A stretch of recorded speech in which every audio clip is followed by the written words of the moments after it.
আর কোথায় ব্যথা পেয়েছেন ভাই?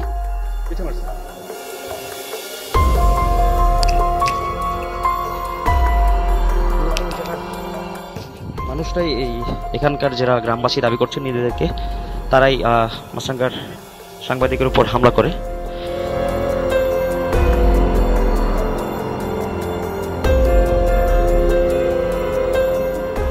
হাতও তো ব্যথা পাইছেন, আপনাদের ক্যামেরা অনেক মেরেছে। আমার ক্যামেরাম্যান থেকে ও কোনো ব্যথা পাইছে কিনা সেটা খুব জরুরি। জহিরুল, তুই ব্যথা পাইছিস নাকি রে? ভাই ব্যথা পাইছে, আমার হাত ছিলে গেছে।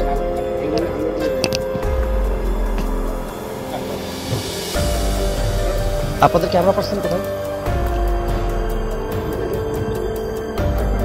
পুলিশের সামনে কিন্তু হামলাটা করা হয়েছে।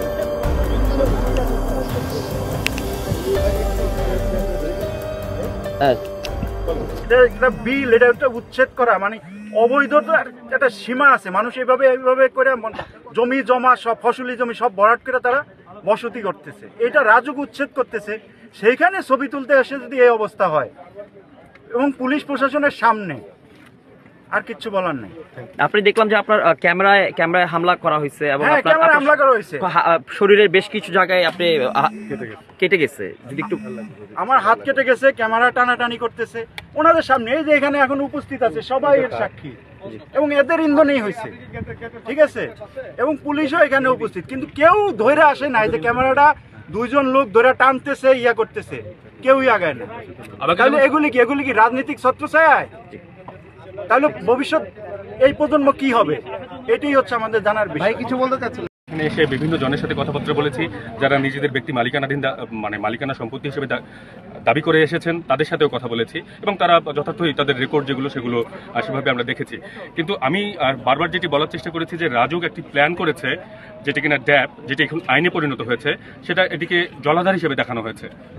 এবং এর আগের আমরা জলাধার আইন, ভূমি উন্নয়ন আইন, ভূমি ব্যবহার আইন থেকে শুরু করে, জলাধার সংরক্ষণ আইন থেকে শুরু করে, পরিবেশ আইন থেকে শুরু করে অন্তত 12টি আইন রয়েছে যেখানে বলা হয়েছে যে কিভাবে জলাধার ব্যবহার হবে, কিভাবে জলাধার সংরক্ষণ হবে।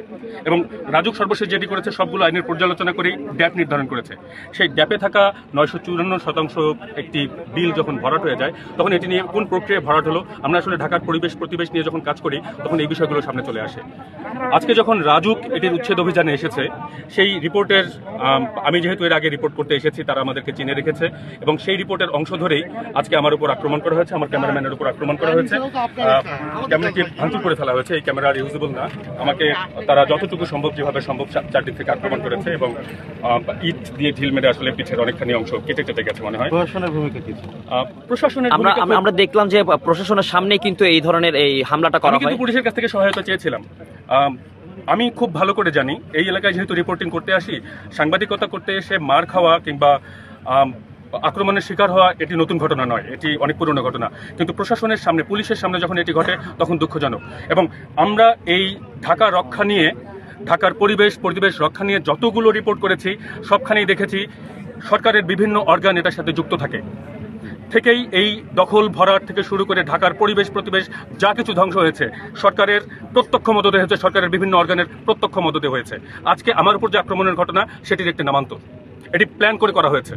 আমরা ঘটনাগুলো শুনতে পেয়েছি এবং সবচেয়ে বড় ব্যাপার হচ্ছে যে এই বিল যখন ভরাট করা হয়েছে তখন সবার চোখের সামনে ভরাট করা হয়েছে। আমার আসলে কিছু বলার নেই। নিশ্চয়ই ঢাকাকে সুরক্ষিত রাখতে হলে, ঢাকাকে যদি আমাদের ভবিষ্যৎ প্রজন্মের জন্য সুরক্ষিত রাখতে হয়, তাহলে ঢাকাকে রক্ষা করতে হবে। ঢাকা যারা ধ্বংস করেছে তাদের বিরুদ্ধে ব্যবস্থা নিতে হবে। ব্যক্তি মালিকানাধীন জমি, তাদের মালিকানা নিয়ে কোনো প্রশ্ন থাকা উচিত না, কিন্তু বাংলাদেশে যে আইনগুলো আছে সেগুলোর কার্যকারিতাও আসলে দেখতে হবে। এবং এখানে অনেক রাজনীতি থাকে। এই ঘটনাগুলো যখন ঘটে, ঢাকার যে হাউজিংগুলো গড়ে উঠেছে, এত অসংখ্য হাউজিং এমনি গড়ে ওঠেনি, বেশিরভাগেরই কোনো বৈধতা নেই। তাহলে কিভাবে গড়ে উঠেছে, কিভাবে তারা কার্যক্রম চালাচ্ছে? নিশ্চয়ই সরকারের কোনো না কোনো অর্গান তাদেরকে প্রোটেকশন দিচ্ছে। আজকের ঘটনা এই প্রশাসনিক যে তাদের সুরক্ষা দেওয়ার যে বিষয়টি, এটিরই নামান্তর। এটি হচ্ছে সেটার উদাহরণ। পুলিশের পক্ষ থেকে নীরব ভূমিকা পালন করা, উচ্ছেদ অভিযান শুরু হওয়ার 2 ঘন্টা পরে পুলিশ এসেছে, 3 দিন আগে তাদেরকে চিঠি দেওয়া হয়েছে। কিন্তু আজকে তারা যখন এসেছে তখন অলরেডি রাজুকের টিম এসে 2 ঘন্টা অপেক্ষা করেছে, তারপরে পুলিশ এসেছে। ততক্ষণে এখানে যা তৈরি হওয়ার, যে অবস্থা তৈরি হওয়ার, সেটি হয়ে গেছে এবং সেটিরই নামান্তর। আজকের অভিযান বন্ধ করে রাজুকে ফিরে যেতে হচ্ছে। আমি সাংবাদিকতা করতে এসে আমাকে মার খেতে হচ্ছে। সুতরাং কোনো সমস্যা নেই, সাংবাদিকতা করতে হলে মার খেতে হবে, কিন্তু সেটার একটি নৈতিক ভিত্তি থাকা দরকার। সাংবাদিকতার একটি সুরক্ষা থাকা দরকার। সেই সুরক্ষা দিতে আমাদের প্রশাসন যে ব্যর্থ, সেটি আপনারা নিশ্চয়ই দেখেছেন। বাকিটুকু আপনারা নিশ্চয়ই চোখের সামনে যতটুকু দেখেছেন ততটুকু নিয়ে রিপোর্ট করেন। আমার আসলে বলার কিছু নেই। আমার ক্যামেরাম্যান এখানে এসে দীর্ঘদিন কাজ করেছে। আমরা কখনোই কারোর বিরুদ্ধে কোনো কিছু বলার চেষ্টা করিনি।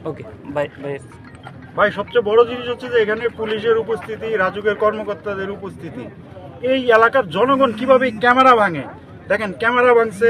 আওয়ামী লীগের আমলে যেমন আওয়ামী লীগের ছত্র ছাড়াই এখানে এই সবকিছু ঘটে গেছে। এখন বিএনপি আসবে, এখনো ক্ষমতায় আসেনি, তাদের ছত্র ছায়া এখানে সবকিছু ঘটছে কিনা সেটি আপনাদের দেখার দায়িত্ব রইল। এখানে কাদের ইন্ধনে সকাল থেকে কারা এখানে আনাগোনা করে এত লোকজন জড়ো করেছে, সেটিও তো নিশ্চয়ই আপনাদের উপর ছেড়ে দিলাম যে দেখেন যে এখানে কি হয়।